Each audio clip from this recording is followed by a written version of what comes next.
ഇതിൽ ഏതാണ് ലളിതാംബിക അന്തർജനത്തിൻ്റേത് അല്ലാത്ത കൃതി? അഗ്നിപുഷ്പങ്ങളാണോ, സീത മുതൽ സത്യവതി വരെയാണോ, അഗ്നിസാക്ഷിയാണോ, അതോ ചന്ദനമരങ്ങളാണോ? Sir, option A Agnipushpangal. Option A Agnipushpangal confirm ചെയ്യാം. Option A അഗ്നിപുഷ്പങ്ങൾ.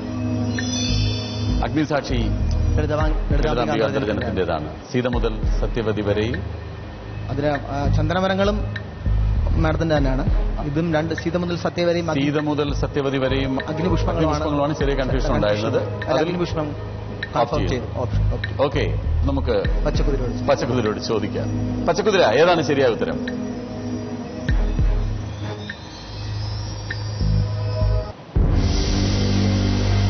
അഗ്നിപുഷ്പങ്ങളല്ല, ചന്ദനമരങ്ങളാണെന്നാണ് പച്ചക്കുതിര പറയുന്നത്.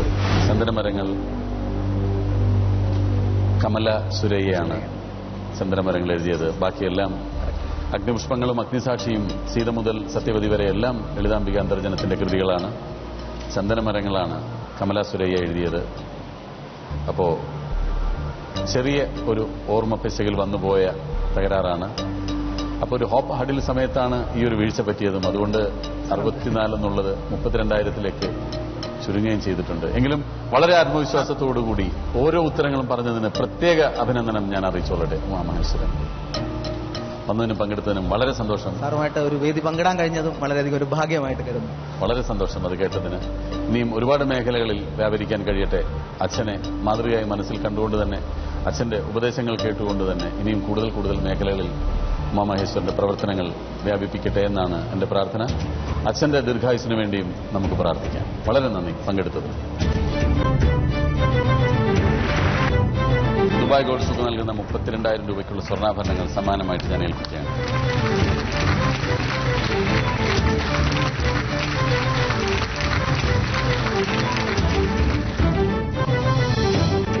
താൻ പറയുന്ന ഉത്തരങ്ങൾ ശരിയാണെങ്കിലും തെറ്റാണെങ്കിലും ആത്മവിശ്വാസത്തോടെ ഓരോ ഉത്തരവും പറഞ്ഞ് നമുക്ക് പുതിയൊരു മാതൃക കാണിച്ചു തന്നുകൊണ്ടാണ് ഉമാമഹേശ്വരൻ ഈ വേദി വിട്ടിറങ്ങിയത്. എന്റെ പ്രത്യേക അഭിനന്ദനങ്ങൾ ഞാൻ ഉമാമഹേശ്വരനെയും കുടുംബത്തെയും അറിയിച്ചുകൊള്ളട്ടെ. പച്ചക്കുതിര ഒരു ചെറിയ ഇടവേള കഴിഞ്ഞ് എന്റെ മുന്നിൽ ഈ മത്സര പഥത്തിലേക്ക് എത്തുന്നത് നിങ്ങൾക്കും എനിക്കും ഒരുപോലെ പ്രിയങ്കരനായ ഒരു കലാകാരനെയാണ്. ആ കലാകാരൻ ഈ വേദിയിലേക്ക് എത്തുന്നതിന് മുമ്പ് ഒരു ചെറിയ ഇടവേള. We will come very soon.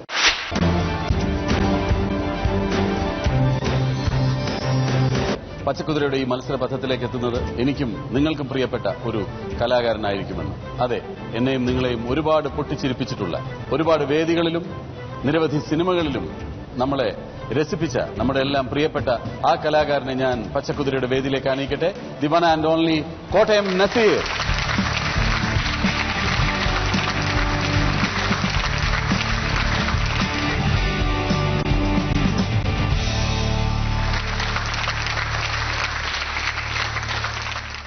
Naseer, Haseena, നമസ്കാരം. ആ പച്ചക്കുതിരയുടെ വേദിയിലേക്ക്. ഹസീനയെ പബ്ലിക് അധികം അങ്ങനെ കണ്ടിട്ടുണ്ടാവില്ല അല്ലേ? നസീറിനെ കാണാത്തവരും ഉണ്ടാവില്ല. പക്ഷെ സിദ്ദിഖായിട്ട് നമ്മൾ തമ്മിൽ കണ്ടിട്ട് കുറച്ച് നാളുകളായി അല്ലേ? ഒരുപാട് ഷോയ്ക്കൊക്കെ പോകുമ്പോഴാണ് എനിക്ക് നസീറുമായിട്ട് കൂടുതൽ കാണാനുള്ള അവസരങ്ങളുണ്ട്. ഹസീനെ ഞാൻ ആദ്യമായിട്ടാണ് കാണുന്നത്. അതുപോലെ ഈ ഷോ കാണുന്ന പലരും ആദ്യമായിട്ടേ കണ്ടിട്ടുണ്ടാവുള്ളൂ. എന്നാലും പച്ചക്കുതിരയിൽ അങ്ങനെ വന്നതിന് വളരെ സന്തോഷം. Thank you. പിന്നെ വിശേഷങ്ങൾ എന്തൊക്കെയാണ്? ഏത് രാജ്യത്തായിരുന്നു ഇപ്പൊ ഇന്തോനേഷ്യയിൽ പോയിരുന്നു. ഒരു പ്രോഗ്രാം ഉണ്ടായിരുന്നു, മലയാളി സമാജത്തിന്റെ ഒരു പ്രോഗ്രാം ഉണ്ടായിരുന്നു. അത് കഴിഞ്ഞ് ഇനിയിപ്പോ UK പോകുന്നുണ്ട്. 20-ാം തീയതി പോകും. അത് കഴിഞ്ഞ് ദുബൈ ഒക്കെ ആയിരുന്നു. UK-യിലും ഇന്തോനേഷ്യയിലൊക്കെ നസീർ ഒരുപാട് പ്രാവശ്യം പോയിട്ടുള്ള സ്ഥലങ്ങളാണ്. ഈ ഒരു പ്രാവശ്യം മാത്രം പോയിട്ടുള്ള അത്തരം മറ്റാരും പോയിട്ടില്ലാത്ത സ്ഥലങ്ങൾ ഏതൊക്കെയായിരിക്കും? ഇന്തോനേഷ്യ ഇപ്പൊ ഫസ്റ്റ് ആദ്യമായിട്ടാണ് ഞാൻ പോകുന്നത്. അതിനു മുമ്പ് നാദർഷാണ് അവരൊക്കെ കുറെ പ്രോഗ്രാംസിൽ പോയിട്ടുണ്ടായിരുന്നില്ല. അത് നല്ല സ്ഥലമാണ്. അത് ഈ ഓഡിയൻസ് എന്ന് പറയാൻ പറ്റില്ല. ഒരു മാക്സിമം ഒരു 250 പേരൊക്കെ ഉള്ളൂ. അത്രേ ഉള്ളൂ. നീറ്റായിട്ടുള്ള ഓഡിയൻസ്, ചെറിയ ഹാള് വെച്ച് നമ്മൾ 4-5 പേര് പോയിട്ടൊരു പ്രോഗ്രാം ചെയ്യുന്നുള്ളതേ ഉള്ളൂ. അതേപോലെ തന്നെ ബോട്സ്വാന എന്ന് പറഞ്ഞ കൺട്രി പോയി. ബോട്സ്വാനയിൽ അത് നല്ല, അത് പിന്നെ വലിയ ഓഡിറ്റോറിയം ഒക്കെ ആയിട്ട് ഒരുപാട് മലയാളികളുണ്ടായിരുന്നു. നല്ല പ്രോഗ്രാമായിരുന്നു. അതൊക്കെയാണ് അധികം പോകാത്ത സ്ഥലങ്ങൾ.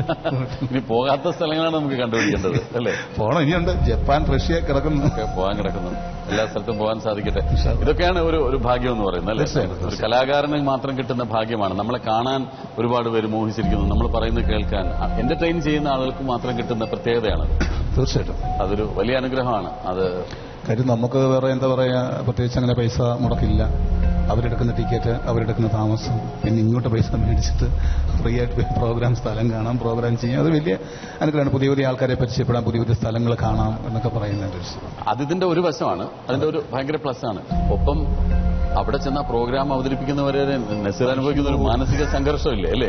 തീർച്ചയായിട്ടും അതിനാണ് ഏറ്റവും വിലമതിക്കേണ്ടത്. അതിന് ആ സമയത്തുള്ള നമ്മുടെ ഒരു മെന്റൽ പ്രഷർ, ആ സമയത്ത് BP ഒക്കെ നോക്കിയാൽ ചിലപ്പോൾ ഇതിന്റെ മെർക്കുറിയൊക്കെ തെറിച്ച് പുറത്ത് ഇത് എന്താ പറയാ, ഇപ്പൊ എന്നോട് പലരും ചോദിക്കാറുണ്ട്, നിങ്ങൾക്ക് ഇത്രയും സ്റ്റേജ് എക്സ്പീരിയൻസ് ഉള്ള ആളല്ലേ, എന്നിട്ട് നിങ്ങൾ തന്നെ ടെൻഷൻ അടിക്കുന്നിരിക്കും. ഇതേ ചോദ്യം തന്നെ ഞാൻ ഒരു ദിവസം ചിത്ര ചേച്ചിയോട് ചോദിച്ചു. അപ്പോൾ പ്രോഗ്രാമിന് മുമ്പ് ചേച്ചി ഇങ്ങനെ വലിയ നടക്കുന്നില്ല, അങ്ങോട്ടും ഇങ്ങോട്ടും നടക്കണം. അപ്പൊ ഞാൻ എന്താ ചേച്ചി ഭയങ്കര ടെൻഷൻ? അല്ല, അടുത്ത് ഞാൻ പാടാൻ കയറുക. ഞാൻ ചേച്ചിക്ക് ടെൻഷൻ ഉണ്ടോ? പിന്നെ അതിപ്പോ എല്ലാവർക്കും ഉണ്ട്. നല്ലതാണ് ടെൻഷൻ. അത് വേണം. കാരണം എത്രയോ കാര്യങ്ങൾ ആശ്രയിച്ചിരിക്കുന്നു. നമ്മൾ പറയുമ്പോൾ ആ സൗണ്ട് പ്രോപ്പറായിട്ട് പുറത്ത് വന്നില്ല എങ്കിൽ, അല്ലെങ്കിൽ ആ സമയത്ത് സൗണ്ട് ഇല്ലാതായി പോയാൽ, അതല്ലെങ്കിൽ നമ്മുടെ ശബ്ദത്തിന് ഇടർച്ച പറ്റിപ്പോയാൽ, എന്തൊക്കെ കാര്യങ്ങൾ ഒത്തു വന്നാലാണ് ഇതൊന്ന് കറക്റ്റ് ആയിട്ട്. അതിലുപരി നമുക്ക് ഓഡിയൻസിന്റെ അടുത്ത് ഒരു കമ്മിറ്റ്മെന്റ് ഉണ്ട്.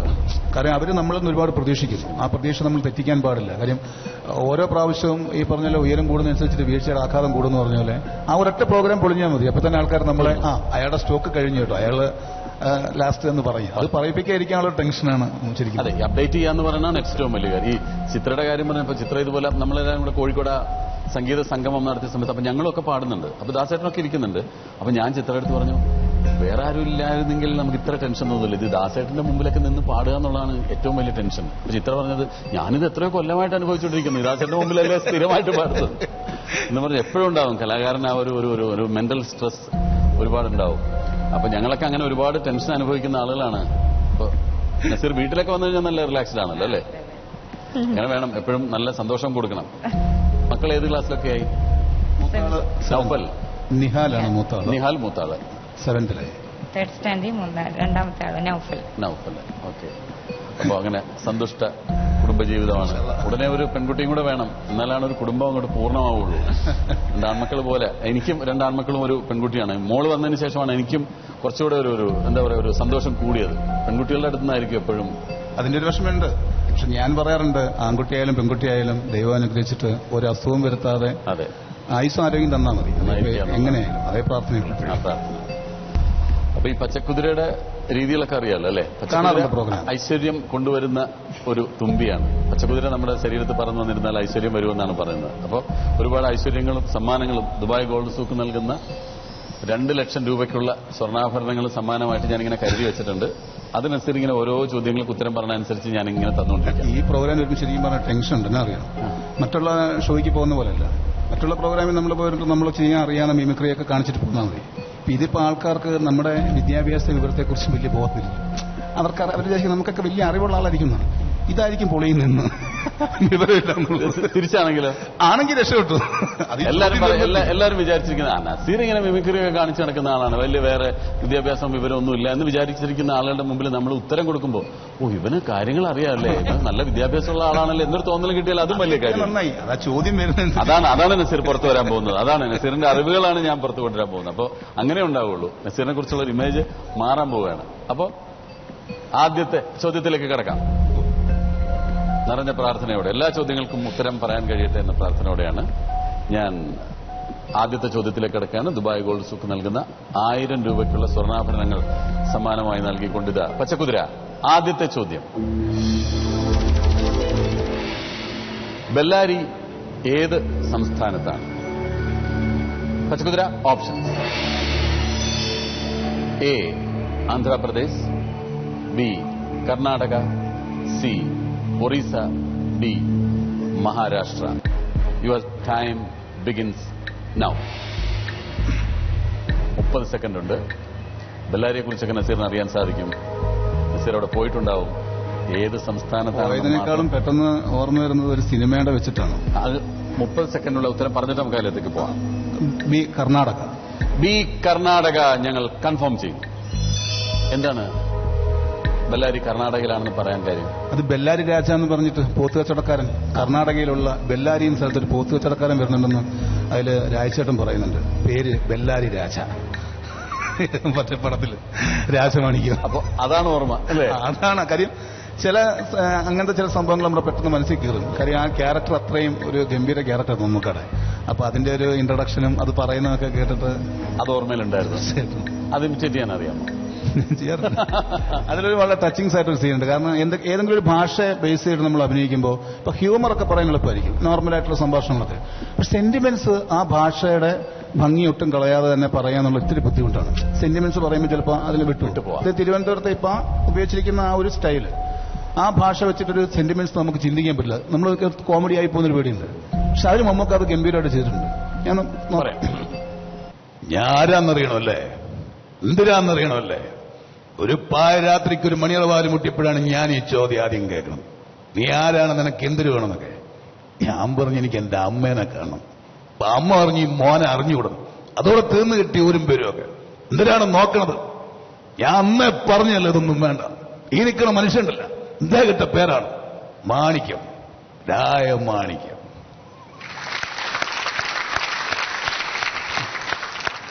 Very good mister, very good. അപ്പൊ പച്ചക്കറിയോട് ചോദിക്കാം, നമ്മുടെ ഓർമ്മ ശരിയാണോ? ആ രാജമാണിക്യത്തിലൂടെ മണിയമ്പിള്ള രാജു നമ്മളെ തെറ്റിദ്ധരിപ്പിച്ചോ? പണി കിട്ടുമോ എന്നുള്ള ചോദിക്കാം. പച്ചക്കുതിര ഏതാണ് ശരിയായ ഉത്തരം? കർണാടക ശരിയായ ഉത്തരമാണ്. പിന്നെ പച്ച കുതിരയാണല്ലോ. അതെ അതെ, നമുക്ക് വളരെ വേണ്ടപ്പെട്ട ആളാണ്. ബാലാരി അഥവാ ദുർഗാദേവി എന്ന പദത്തിൽ നിന്നാണ് ബെല്ലാരി ഉണ്ടായതെന്നാണ് പറയുന്നത്. ഈ രാജമാണിക്യത്തിന്റെ കാര്യം പറയുമ്പോൾ നമ്മൾ പ്രധാനമായിട്ട് ഓർക്കേണ്ട ഒരാള് ടി എ ഷാഹിദാണ്. തീർച്ചയായിട്ടും ഷാഹിദ് അടുത്ത കാലത്താണ് നമ്മളെ വിട്ടുപോയത്. എഴുതിയ നല്ലൊരു ശതമാനം സിനിമകളും സൂപ്പർ ഡ്യൂപ്പർ ഹിറ്റുകളാക്കിക്കൊണ്ട് ബാലേട്ടനും എല്ലാ സിനിമകളും ബെൻ ജോൺസൺ, ബാലേട്ടൻ, രാജമാണിക്യം അങ്ങനെ സൂപ്പർ ഡ്യൂപ്പർ ഹിറ്റുകൾ സമ്മാനിച്ച ഷാഹിദ് വളരെ പെട്ടെന്ന് ഒട്ടും യാത്ര പറയാതെ പോയി കളഞ്ഞു അല്ലേ? അപ്പോൾ ഈ അവസരത്തിൽ ഷാഹിദിനെ കൂടി നമ്മൾ ഓർക്കേണ്ടതാണ്. തീർച്ചയായിട്ടും നമുക്ക് ഒരുപാട് ഇഷ്ടമുള്ള ആൾക്കാരാണ്. പ്രത്യേകിച്ച് മലയാള സിനിമയിൽ നമ്മൾ ഒരുപാട് ബഹുമാനിക്കുന്ന അല്ലെ ഇഷ്ടപ്പെട്ടുകൊണ്ടിരുന്ന ഒരുപാട് പേര് പെട്ടെന്ന് വിട്ടുപോയിക്കൊണ്ടിരിക്കുകയാണ്. തിലകൻ ചേട്ടനൊക്കെ പോകാന്ന് പറയുമ്പോൾ പകരം വെക്കാൻ ഒരാളില്ലാത്ത പോലെ ഒരു ഫീലിംഗ് തോന്നുന്നു. അത് നസീറിന് കുറച്ചും കൂടെ കഴിയുമ്പോൾ ഒന്നുകൂടെ അതിന്റെ ഡെപ്ത് മനസ്സിലാവും. അതായത് ഇപ്പോ കുറച്ചു കാലം മുമ്പൊക്കെ നസീർ ഇങ്ങനെ ഇമിറ്റേറ്റ് ചെയ്ത ആളുകളെ നേരിട്ട് പരിചയപ്പെടാനും അവരെ ചേട്ടാന്ന് വിളിക്കാനും അവരുടെ ഒപ്പം ഇരുന്ന് സംസാരിക്കാനുള്ള ഒരു അവസരം കിട്ടി വരുമ്പോൾ അതിന്റെ ഒരു ത്രില്ല് അതെ ആസ്വദിച്ചുകൊണ്ട് വരുമ്പോൾ കുറച്ചു കാലം കഴിയുമ്പോൾ ഇവരങ്ങ് സഹപ്രവർത്തകരാകും. ഇവരങ്ങ് പിന്നെ നമ്മൾ നമ്മുടെ കൂട്ടത്തിൽ ഒരാളായി മാറും. കുറച്ചു കാലം കഴിയുമ്പോൾ ഇവരെ പലരും കാണാതെയാവും. ഇപ്പൊ തിലകൻചേട്ടനൊക്കെ എത്രയോ സ്റ്റേജുകളിൽ ഇമിറ്റേറ്റ് ചെയ്തു, പിന്നെ തിലകൻചേട്ടനോടൊപ്പം അഭിനയിച്ചു. ഇന്ന് നോക്കുമ്പോൾ നമ്മുടെ ഇവിടെ തിലകൻചേട്ടൻ ഇല്ല എന്ന് പറയുന്നത് വലിയൊരു ഞെട്ടലാണത്. ഞാനിങ്ങനെ വലിയ ഷോക്കായിട്ട് തോന്നാറില്ല. കഴിഞ്ഞ ആഴ്ച എന്നോടൊപ്പം കണ്ട ആളല്ലേ ഇപ്പൊ ഇല്ലല്ലോ എന്ന് തോന്നും. മധുസാർ എപ്പോഴും അത് വലിയ പ്രയാസമായിട്ട് പറയും. മധുസാറിന്റെ സിനിമ കാണുമ്പോൾ എപ്പോഴും ആ വിഷമം തോന്നുമെന്ന് പറയും. കാരണം ഓരോ കഥാപാത്രങ്ങളും പല സിനിമയെ കാണുമ്പോൾ ഇനി വരാൻ പോകുന്ന ചില കഥാപാത്രങ്ങൾ ഓർക്കുമ്പോൾ തന്നെ അത് തിലകൻ ചേട്ടൻ ചെയ്താൽ നന്നായിരിക്കും അങ്ങനൊരു തോന്നലുണ്ടാവും. ഇനി അങ്ങനെ ഒരാളെ ചെയ്യാനില്ലല്ലോ, ഈ കഥാപാത്രം ഇനി ആര് ചെയ്യും എന്നൊരു വേറെ നടന്മാർ ഉണ്ടാവും, വരുമായിരിക്കാം. പക്ഷെ എന്നാലും അദ്ദേഹത്തിന്റെ കയ്യിൽ ഉള്ളൊരു ആ ഒരു ഭയങ്കരമായിട്ട് ഭദ്രമാണ് ഏത് കഥാപാത്രം ചെയ്താലും അതിന്റെ ഒരു ടൈമിങ്. അങ്ങനെ ഒരുപാട് പേര് നമുക്ക് പറയാനുണ്ടല്ലോ. ഹനീഫ് ഖാൻ, മുരളിച്ചേട്ടനായാലും മുരളികൃഷ്ണൻ ചേട്ടനായാലും ഹനീഫ് ഖാനെയൊക്കെ നമുക്ക് റീപ്ലേസ് ചെയ്യാൻ ചിന്തിക്കാനേ പറ്റില്ല അല്ലേ? തീർച്ചയായിട്ടും. പ്രത്യേകിച്ച് എന്താ പറയാ, എനിക്ക് തോന്നുന്നു ഹനീഫ് ഖാൻ അനിയന്റെ കല്യാണത്തിന് എന്നെ വിളിച്ചിട്ടുണ്ടായിരുന്നു. ഇപ്പൊ ടൗൺ ഹാളിൽ വെച്ചിട്ടായിരുന്നു കല്യാണം, കുറെ വർഷമായി.